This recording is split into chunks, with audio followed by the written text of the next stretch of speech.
नमस्कार मित्रों, आपका स्वागत है मेरे चैनल में एक बार फिर से, जिसका नाम है हिंदुस्तान।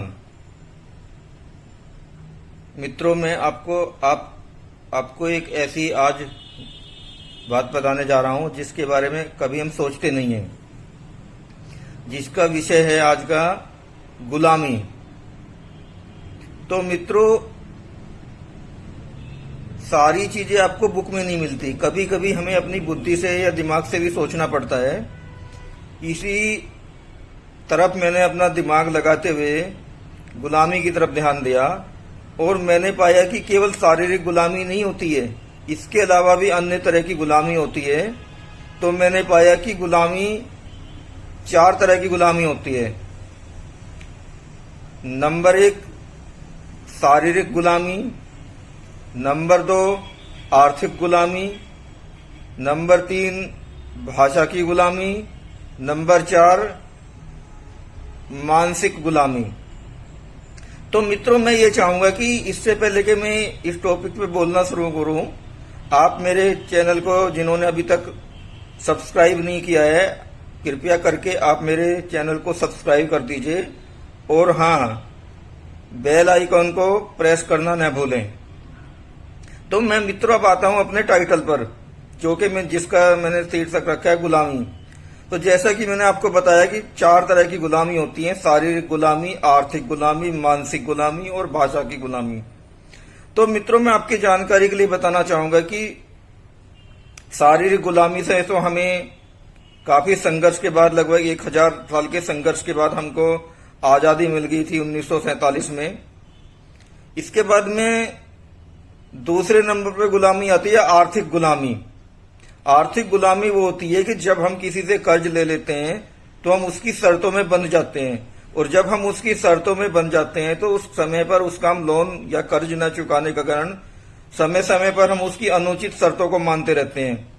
जैसे कि किसी ने साहूकार से लोन लिया तो वो कहता है कि भी ठीक है, मैंने लोन दे दिया, लेकिन जब वो समय पे अब लोन का रीपेमेंट नहीं कर पाता, उसको वापस नहीं कर पाता, तो बोलते हैं अरे मेरा ये काम कर दे, मेरा वो काम कर दे। मतलब वो तरह तरह से अपना काम भी निकलवाने शुरू कर देता है और आप पे अनुचित काम कराना शुरू कर देता है, लेकिन चूंकि आपने उससे कर्ज लिया हुआ है तो आप मना नहीं कर पाते।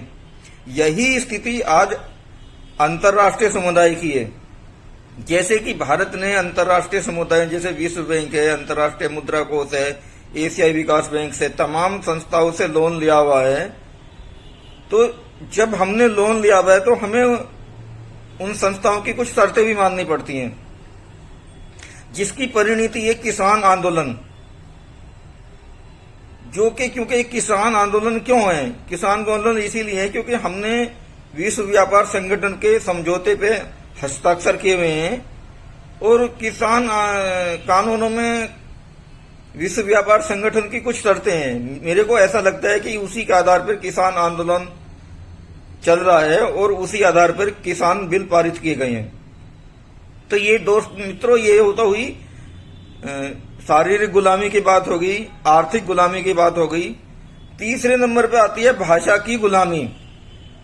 मित्रों, भाषा की गुलामी आज के टाइम में एक बहुत बड़ी समस्या है, जिसके कारण हमारी आने वाली पीढ़ी में आत्महीनता आ रही है। यहां तक कि कुछ युवा आत्महत्या तक कर रहे हैं। आज के टाइम में लगता है कि जिसको अंग्रेजी अच्छी तरह से आती है या जिसकी प्रोफेसी अच्छी है वही पैसा कमा सकता है और वही आगे बढ़ सकता है, लेकिन ऐसा नहीं है। मित्रों, रामदेव को देखिए, रामदेव ने कहा था कि मैं बिना इंग्लिश के ही पैसा कमा के दिखाऊंगा, और उन्होंने देखिए आज कितना बड़ा साम्राज्य इकट्ठा कर लिया। तो ये भाषा की गुलामी हमारे आड़े क्यों आ रही है?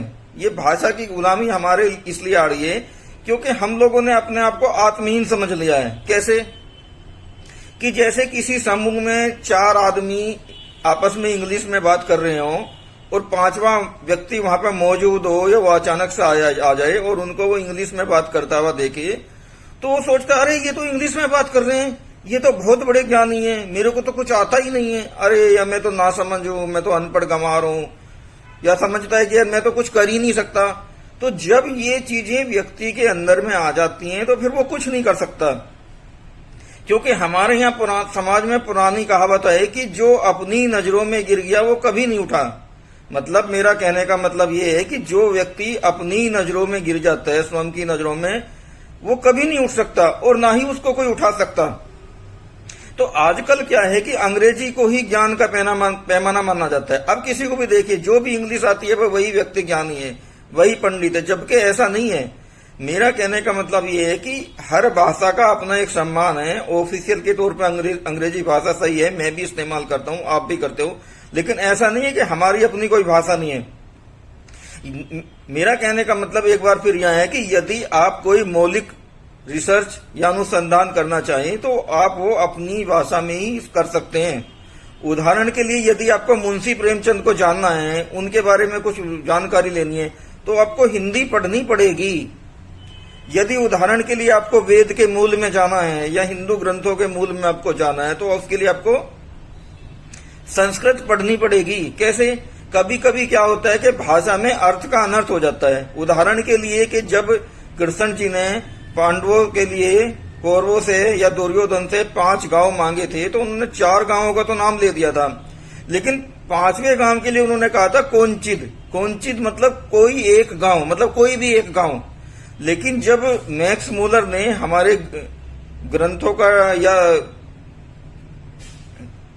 धार्मिक किताबों का ट्रांसफर किया, क्योंकि वो जर्मनी का था, थोड़ी बहुत उल्टी टूटी फूटी संस्कृत जानता था, तो उसने कोंचित को भी एक गांव का नाम दे दिया।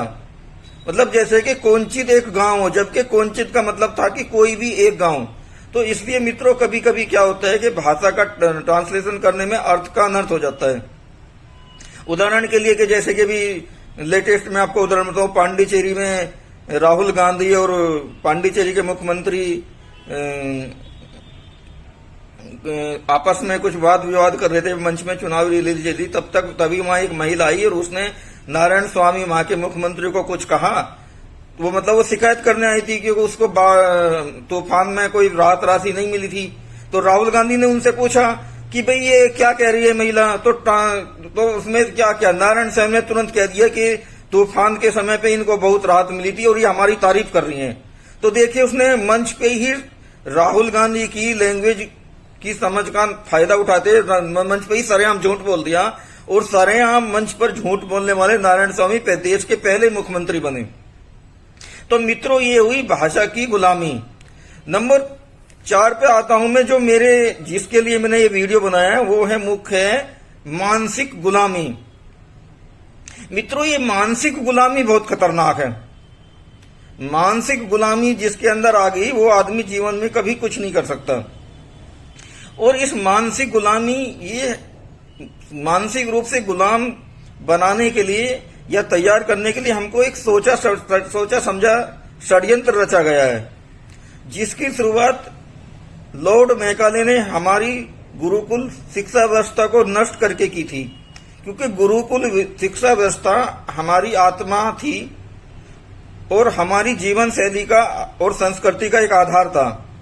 तो 1835 में लॉर्ड मैकाले ने हमारी आत्मा पर प्रहार किया, क्योंकि लॉर्ड मैकाले का सोचना यह था कि ये इतने संस्कृति और अर्थव्यवस्था से इतने धनी हैं, इतने पढ़े लिखे हैं कि यहाँ तो अशिक्षा का कोई नाम ही नहीं है।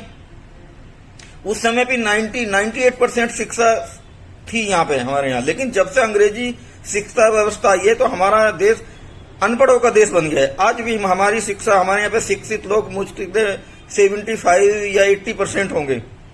वैसे सरकारी आंकड़े डाटा तो बहुत कुछ बोलते हैं। तो मित्रों, गुरुकुल व्यवस्था को हटा के अंग्रेजी व्यवस्था लागू करने का उद्देश्य लॉर्ड मैकाले का ये था कि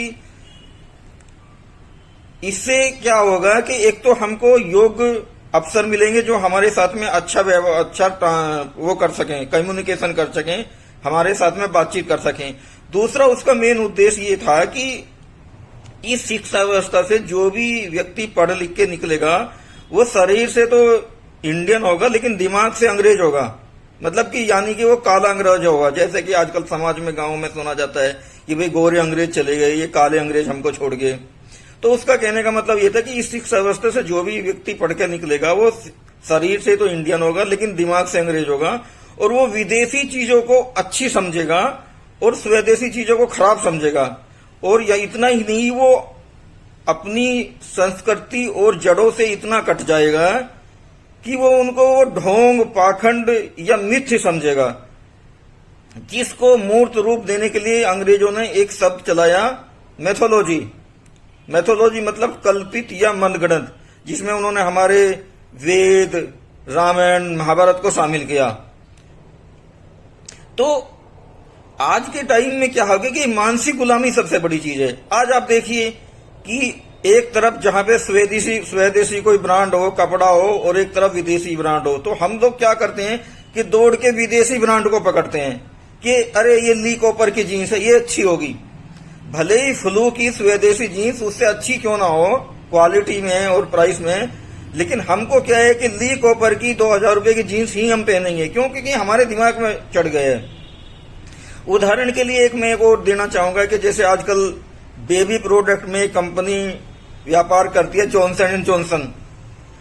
तो जॉनसन एंड जॉनसन क्या है कि ये बेबी प्रोडक्ट में डील करती है, तो ये बच्चों के सोप और पाउडर बनाती है, ठीक है। हमारे तरफ यहाँ पे देखिए कि यदि कोई थोड़ा सा भी संपन्न व्यक्ति है तो उसके घर में उसकी घरवाली या माता या बहन कहती है, अरे बच्चे के लिए तो जॉनसन एंड जॉनसन का पाउडर और सोप ही आनी चाहिए। भले चाहे कहीं से भी लाए, घर में चाहे खाना ना बने, लेकिन बच्चे के लिए जॉनसन एंड जॉनसन का पाउडर और सोप ही चाहिए। तो मित्रों, इसको कहते हैं मानसिक गुलामी। एक उदाहरण और मैं दूंगा कि जैसे आजकल क्या है कि सुबह सुबह लोग कहेंगे जैसे नाश्ता करना, खाना पीना, अरे कोलगेट कर लिया या कोलगेट नहीं किया अभी तक, जबकि कोलगेट कुछ नहीं, कोलगेट एक ब्रांड का नाम है, जबकि शुद्ध शब्द होता है टूथपेस्ट या पेस्ट। लेकिन लोग क्या करते हैं कि टूथपेस्ट ना कह के ये कहते हैं कोलगेट कर लिया। तो मित्रों, इसको बोलते हैं मानसिक गुलामी। हालांकि लिए बोलने के लिए तो काफी कुछ कहा जा सकता है, लेकिन चूंकि मैं वीडियो को छोटा रखूंगा, लोगों के अंदर इतना पेशेंस नहीं है कि वो पूरा सुने। तो मेरा कहने का मतलब ये है कि जब तक आप इस मानसिक गुलामी से दूर नहीं होगे, या ये आपने मन में ये चीज नहीं मतलब करोगे कि भाई विदेशी चीज ही अच्छी होती है, स्वदेशी चीज अच्छी नहीं होती। उदाहरण के लिए कल ही मैं टीवी पे एक देख रहा था, 4 डॉक्टरों का एक पैनल बैठा हुआ था, तो वो स्वदेशी वैक्सीन की आलोचना कर रहा था। वो कह रहा था कि स्वदेशी वैक्सीन तो 80% ही लाभ वो इफेक्टिव है, और इंग्लैंड की जो वैक्सीन है मेडरमा वो 95% तक असरकारी है। तो देखिए वो डॉक्टर कितना मानसिक गुलाम था, या उसको उस कंपनी से कोई आर्थिक लाभ या कोई लालच है, या वो उनका कोई टट्टू था विदेशी कंपनी का, तो वो विदेशी कंपनी की तारीफ कर रहा था और अपनी स्वदेशी वैक्सीन को साइड में रख रहा था। तो मित्रों, ये भी एक मानसिक गुलामी का ही उदाहरण है। तो मित्रों, मैंने आपको 4 तरह की गुलामी बताई, शारीरिक गुलामी, आर्थिक गुलामी, भाषा की गुलामी और मानसिक गुलामी। तो मित्रों, ये मानसिक गुलामी बहुत खतरनाक है। तो मित्रों, जब तक शारीरिक गुलामी से आपको आजादी दिलाई जा सकती है, आर्थिक गुलामी से आपको आजादी दिलाई जा सकती है, भाषा की गुलामी से भी आपको आजादी दिलाई, लेकिन मित्रों जब तक आप इस मानसिक गुलामी को अपने दिमाग से नहीं निकालोगे, आप कभी जीवन में कुछ नहीं कर पाओगे। सबसे पहले इस मानसिक गुलामी को निकालना पड़ेगा कि विदेशी चीज ही अच्छी है और हमारी चीज खराब है। तो मित्रों, मेरे इस वीडियो को देखने के लिए आपका बहुत बहुत धन्यवाद। आगे भी मैं आपको नए नए टॉपिक पे नए नए वीडियो आपको के थ्रू आपको संदेश देता फिरूंगा। मित्रों, एक बात और मैं बता दूं, मैं घिसी पीटी चीजों पे विश्वास नहीं करता कि उसने ये कहा, उसने ये कहा। मेरी ये कोशिश रहती है कि स्वयं के दिमाग से इस्तेमाल किए हुए कुछ नए नए आइडिया आपको दूं। तो मित्रों, अब इसी के साथ ही मैं अपना संदेश को समाप्त करता हूं, लेकिन एक बार फिर आपसे प्रार्थना करता हूं कि यदि आपने मेरा चैनल सब्सक्राइब ना किया तो कृपया आप मेरे चैनल को सब्सक्राइब कर दीजिए, और हाँ, आइकन बेल को प्रेस करना ना भूले, ताकि आपको नोटिफिकेशन मिलता रहे और आप मेरे नए नए वीडियो को देखते रहें। इसी के साथ मित्रों, मैं ये वीडियो संदेश समाप्त करता हूं। नमस्कार, जय हिंद, भारत माता की जय।